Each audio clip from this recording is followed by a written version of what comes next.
Hello, in this presentation we're going to set up customers within QuickBooks 2018. Back to the QuickBooks file. We will be continuing on our problem with the Get Great Guitars. We have input some data in some prior videos, so if you want to start at that exact point in time, then you could restore the file. If you have access to the backup file, then you can go ahead and take that backup file, restore it, so that whether you did the prior information or not, you could start at the exact same point and see exactly what we're doing from this point forward.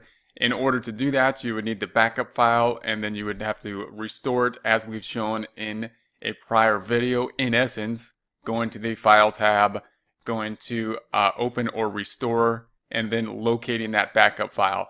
If not, then we'll just practice updating our customers going forward, and you can see how that is done here. There's a few different ways we could do this, but we're going to start off going to the customers up top and getting to the customer center. So we're going to go to customer center. Note that you could also get there within the home tab down here. If you're in the home tab, go to customers. But if you go through the drop downs, that's usually somewhere you can do it universally. And that's, for me, the best way to do it then. So we'll go to the customer center. Here we are at the customer center. Now our goal here is, if we're starting out at a new company, to enter multiple customers at one time, assuming we have some customers that we will all want to enter at one point in time, and do that as easily as possible. In order to do that, we're going to hit the new customer and job icon drop down right here. And if we only had one customer, we would be here at the new customer. If we have a job, which we'll talk about later, we would go here. If we have multiple, add multiple customers, as we will do here, then this is the easiest way to do so, because we'll get this input screen that we have seen a similar screen before when looking at items, and that will give us our headers at the top, and we can then just put the information all in at one time in this format. Now, in order to do that, we're going to customize the headers again, because we're just going to put some basic information in here. We can put more or less information in the actual format, but however we want to set it up, we want to get these headers lined up exactly as the information that we have that we are then going to input. We're then going to select the customize columns up top in order to realign these columns. So we're going to say customize columns. And I'm going to customize the columns in accordance with this slide image over here. So we've got the name, the company name, the customer balance, and the opening balance. That's all we want at this point in time. And the main purpose of this at this point in time is to try to transfer, if we're already doing business, try to transfer mainly these beginning balances in there by customer, so that we can track the accounts receivable within our QuickBooks file. That's our main goal. So we'll select customize columns, and there we have it. Again, we got the name up top. Then we want the company name. That looks good. And then all we want is the customer balance. We have all this other information here. We're not going to put it in at this time. We're just going to have the name and the company name for our three customers. You may want to keep some of this information, whatever information you need to input for your own purposes. First name, last name, the phone number, all that could be good information. We're going to keep it simple here, just putting in the beginning balances. Therefore, I'm going to remove this, remove this, remove this, remove this, main phone, remove all of this, and we're looking for the balances. Next, we would like to add the customer balance. So that's going to be over here on this side. Here's the customer balance there. We want to go ahead and add the customer balance. And then we want the date as well, the opening balance date. And here is the opening balance date. So we're going to go ahead and add that. Those are the four columns we're going to work with. So I'm going to select OK there. And then we have these four columns up top. That's what we need. And so we'll enter this information here. So we've got the name. I'm going to just enter the names and the information as it's given in the slide. Anderson Guitars. And we're going to say that we have no company name. I'll actually add a company name. Anderson Guitars. And then we're going to say that the balance is, according to our data here, 5,000. Now, if we leave the date, whatever the current date is, it probably will be okay, because we're not going to start entering the information until 2021, just to work in the future to keep everything in one point in time that's not in the current point in time, because we will have to be going over time here. And therefore, we're going to try to enter everything as of the end of the prior year, 12/31/20, and that's going to be the end of the prior year, and that'll give us the beginning balances when we start in January 1st, 2021. So that's what we're going to try to do here. Then we have Jones. Again, if you put the current date, it's not going to hurt because it'll still be there all the way up till to the date that we actually use. But what we're thinking here is we're going to put everything in there as of the last day of the prior period before we're starting the records for the current period. Then we've got Jones Guitars, and that's going to be Jones Guitars, and they owe us $7,500 for the customers, same date, 12/31/20. And then we've got Smith Guitars, very original names, Smith Guitars, and we have 8,000, same date, 12/31/20 there as well. So that's all the information we're going to put. We have these three vendors that are three customers that owe us money at this point in time. We will go ahead and save the changes then. We have 3 new customer records. That's good. So we're going to say save that.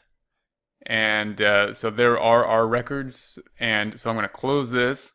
And when we go back here, we can see then that we have our 3 names here and the balances that are now due to us.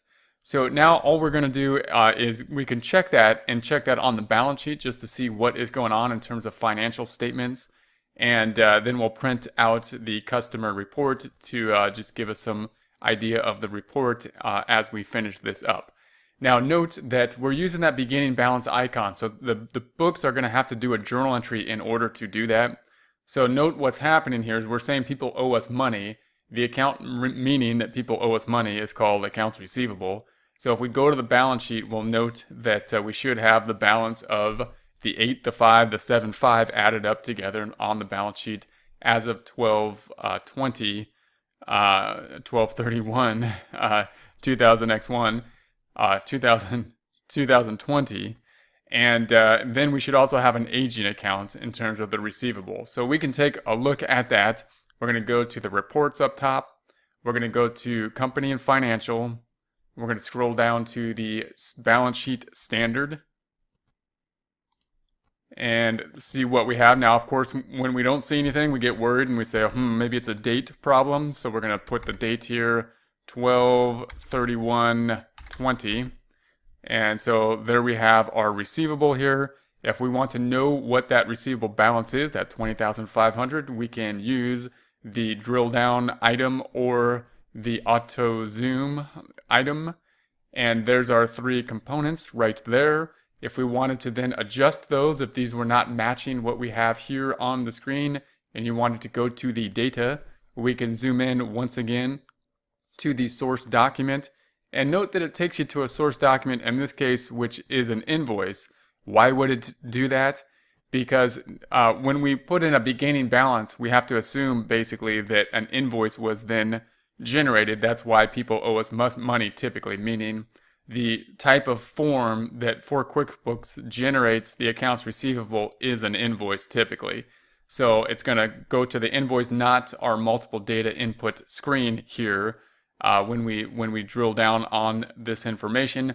And note also that it's not putting the balance to sales, it's putting it into opening balance equity. So I'm gonna leave this. I'm gonna go back out to the balance sheet. And note, so we have accounts receivable here. We also have inventory, and those are 2 assets that we just put in without putting in a journal entry. And we know that assets have to equal liabilities plus equity, or if we don't know that, just note that that's the accounting equation that QuickBooks must abide by.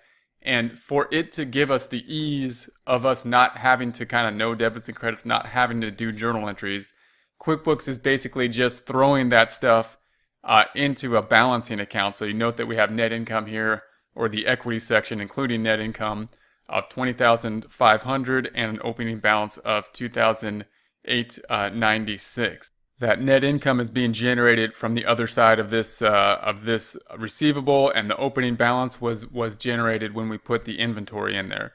we may have to make an adjustment for that at the end of the time period, because we want to put that into one equity account. So note that the ease that QuickBooks gives us by entering these beginning balances is nice, but there's also a downside to it in that it's just going to force the other side of the journal entry, which in this case they put into net income or opening balance equity, which will roll into whatever account they're going to retained earnings or capital or opening balance equity.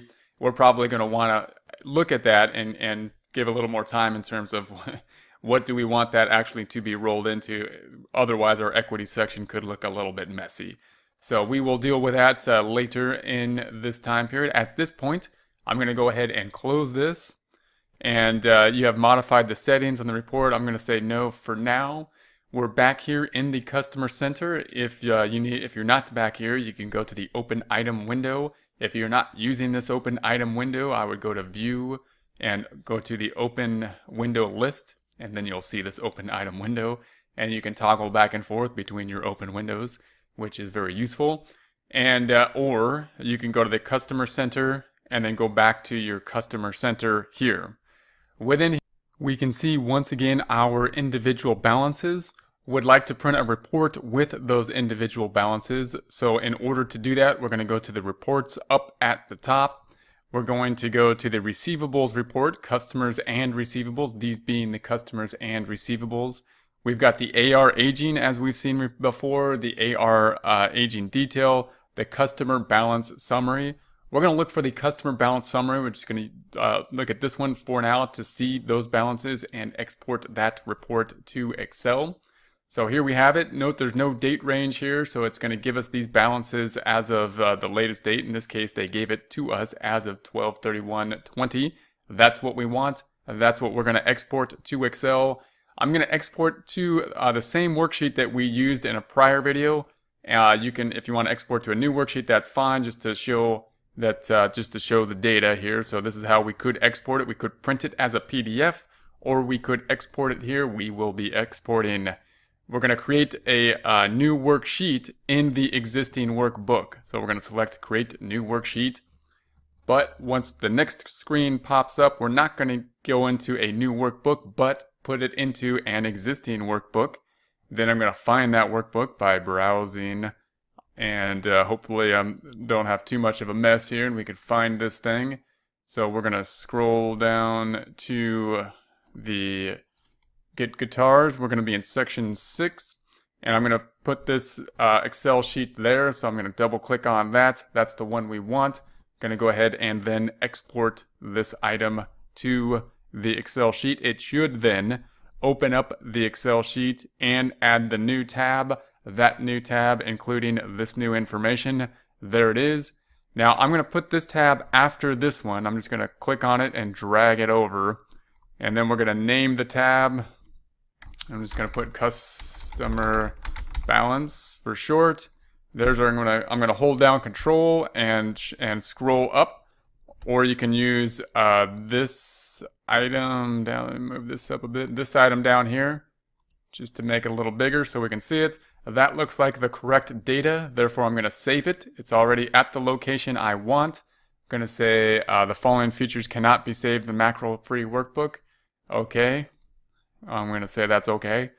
And then we have that information, going to close that up, and that is how we can enter the beginning balances in a new company for the customers that owe us money into the receivable account, and where that information will be shown on the balance sheet.